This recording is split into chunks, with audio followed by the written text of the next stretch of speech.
Hi everyone, I'm Drew. Welcome to Crushable. Not a beer expert, but we do have wax sealed beers for this episode. And I'm TK, your lovable, adorable, fashionable co-host that doesn't know what the hell I'm getting myself into. Fashionable. Check out my headband. Hell yeah. It is 100 degrees and 100% humidity in this garage. And we are going to sweat and get drunk for you.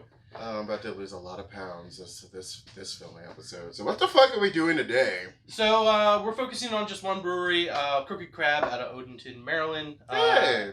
They just did a special release of 2-barrel aged stouts and picked up 4 4-packs of other beers I haven't tried for them. So we're going to start with their rice lager. So I'm thinking really crisp, clean, easy drinker. Maybe a little bit of sweetness. A rice lager? Yeah. Okay. All right. You can make beer out of pretty much any grain. Yeah, you can. As I expected, I should have said before I poured it, it has a really light color, you know, like that straw color. Mm-hmm. Kind of looks like a sour, but... You're definitely right on the crisp part. Yeah, also right on the light crispy. part. It doesn't feel heavy at all.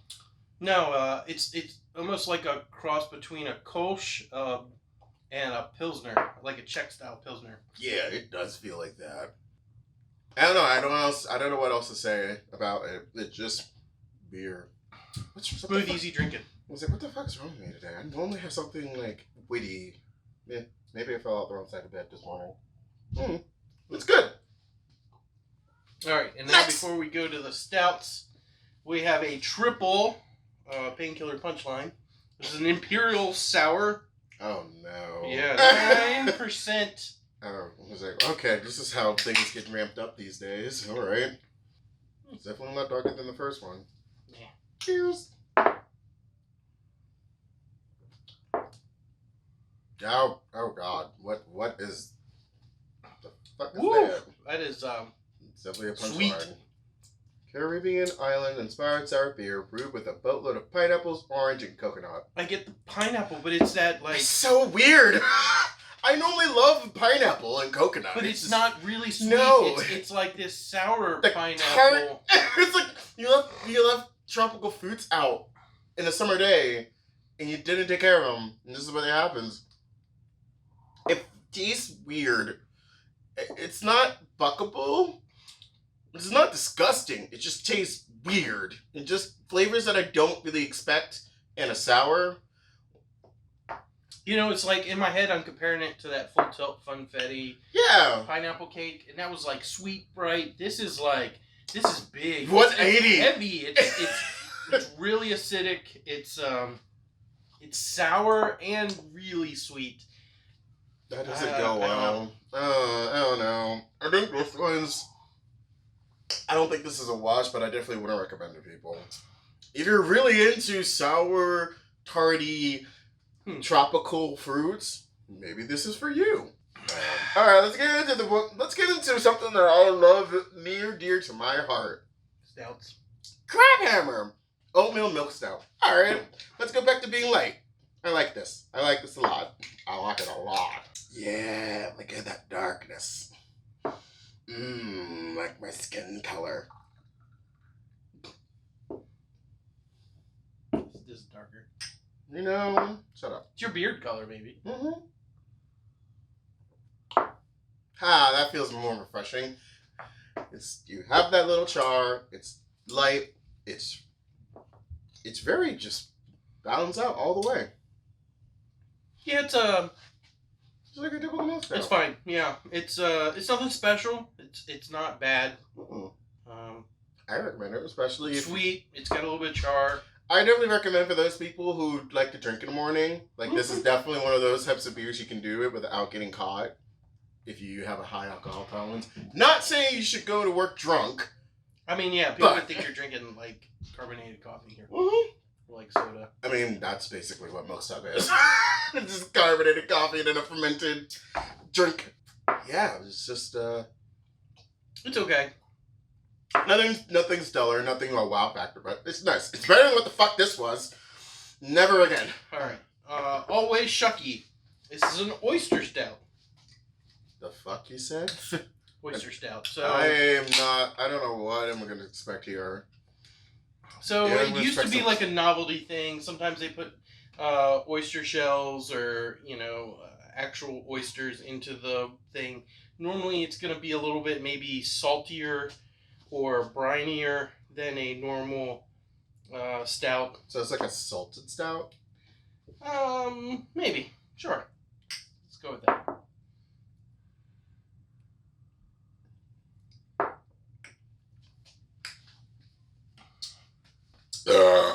Damn. I like that. That's it's really smooth. It's subtle. Got a little bit of char. How much percent is this? 6.5. Oh, that's not bad at all. Got some oatmeal. They did. They threw some Chesapeake Bay oysters in there.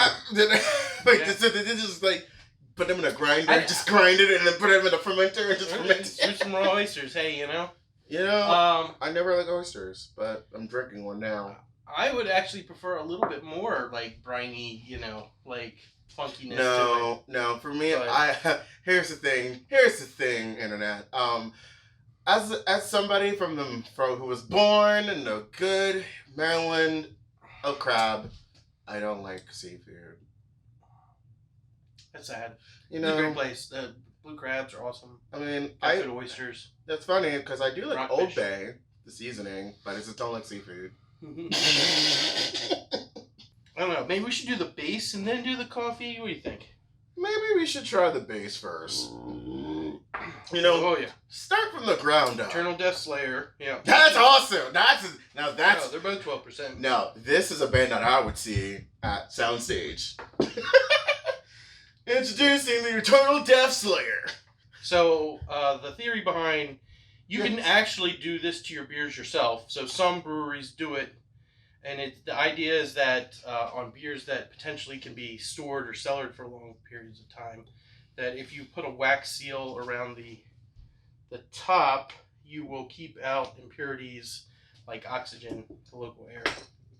So, but if it's already in a cellar, wouldn't it kind of already isolate some of the impurities of the oxygen? I mean, sometimes the caps, it can get through the seal in the caps. Nowadays, cap seals are pretty good, so I don't know. I don't wax my beers, but there are many people who do. And so what you're saying is before beer cups was a thing, like back in the 1800s, whenever we were moving to the UK, people would do this shit. Got it. This is your fun history lesson, folks. And they used to do this with wine and other spirits. Back in the day they had corks, and corks are porous. And so if you waxed them, This one. Oh, God. I went right in. That is good. That is surprisingly really good. So folks, before you take a sip of this, I want you to know that you need to be in the comfort of your own home. You need to make sure you're not going to be driving anywhere for the next couple of hours, because once you take a hit of this, it becomes mesmeric. You become very addicted to it. So this is your warning. Do not drink this anywhere that you have to go anywhere else. Yeah, this was aged in Willet bourbon barrels. Ooh, that's Willet. And the last thing I had that was in Willet bourbon barrels, I think, was one of the bourbon counties. It's not this one. But it was But I think it was in one of these. It's one of the Goose Islands. Those years, yeah. I don't know if we did it on camera or if we drank it. I think we drank it when we were playing cards one night. Yeah, because that definitely does remind me. In a box. That might have been another. This is good. No, it's fucking really good. It's fucking really good. Holy shit. Oh, this shit's really good. At $1 per ounce, it should be good. How much was this? $1 per ounce. It was $16. 16.9 ounces. Oh. So. That's pretty strong. Yeah, I mean 12%. So really, it's the equivalent of like 3 beers in that bottle, maybe 4. Yeah. It hit really well. It's smooth. It's not heavy. I mean, it's heavy, but it doesn't feel you have to do it by bit. If you accidentally just shot it in your face, you just kind of just don't know about it. It's really bourbon forward. Has a lot of the sweetness. Mm. It doesn't have a lot of char. No, It's really bourbony. Like bourbon, it is full on taking on that bourbon profile. Just a little bit, yeah. Just a little bit of step. Just a little bit of step. Just a little bit. Yeah. I'm like trying to compare it to other things. You know, I don't think it was as KBS because KBS isn't as sweet as this. It reminds also the DC Brow, Wake Up in the Future by DC Brow. So very similar to that, and of course the Steadfast King of you know, if we're gonna do some comparisons, I'm not gonna say it's better without maybe putting something side by side, but it's up there. It's I think it's worth the price point. It was a limited availability. I don't know how much they have left. It looks like they had like 2 boxes when I picked it up on Monday. This is now Friday, and then this will be published a week later, so it's like 2 weeks later. They're probably sold out, unfortunately. But if you find a reputable dealer or third-party person and they're offering this, it's worth a pickup. I definitely agreed so, too. Let's try the latte. Death Metal Latte. Let's do it. So, you know, hopefully we get a coffee. Or cocoa beans or some sort of a bold flavor with bourbon. I do appreciate that they did different colors for their waxing. I should have a knife for this. Like normally, on the back of a good corkscrew, like the fold-up kind, they have that little like knife, not knife. Have the and you can use that for you know, peeling labels or wax normally. Yeah, today, the more you know. Yeah. All right, let's do this. Let's see how much. Yeah, I don't want to put it in that glass. I'm glugging it. Barely getting any bubbles. So Eternal Death Latte. Down hatch. Here we go. Yeah, I definitely do taste the cocoa beans in this one. I feel like it's cocoa beans, Sumatra coffee, okay, Madagascar vanilla beans, and Ecuadorian cacao. Also aged in Willet bourbon barrels. There's too much going on. Actually, I disagree. I actually think it's very subtle. I won't say the word subtle, but I think what they were trying to do, they made the mark, because I definitely taste the cocoa beans and I can feel the essence of the bourbon with the after effects. So I think it actually went well. Then again, I have a different taste palette than you, so you might need to go back and forth. I think I like the just straight aged in the barrels. But also, you're not a coffee person, are you? I love the taste of coffee. I just don't drink coffee. I'm not one of those, you know, coffee zombies. Don't talk to me until I've had my cup. Hey, no. It's like, until 9 a.m., do not talk to me. No, don't get me wrong. Just don't talk to me in the morning. But I'm not going to make an excuse that I haven't had a coffee. No, just I'm not a fucking morning person, so go the fuck away. There ain't nothing that you can put in my body in the morning that'll make me happy to see you.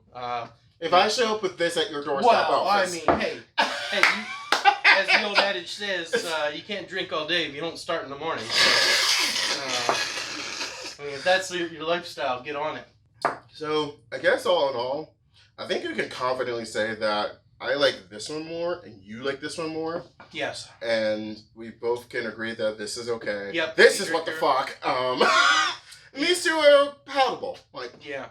I preferred the oyster over the milk. I think he liked the milk over the oyster. Comment, like, subscribe. And as always, please drink responsibly. And drink for Tim. And drink for your sanity. And drink beer. Happy August, y'all!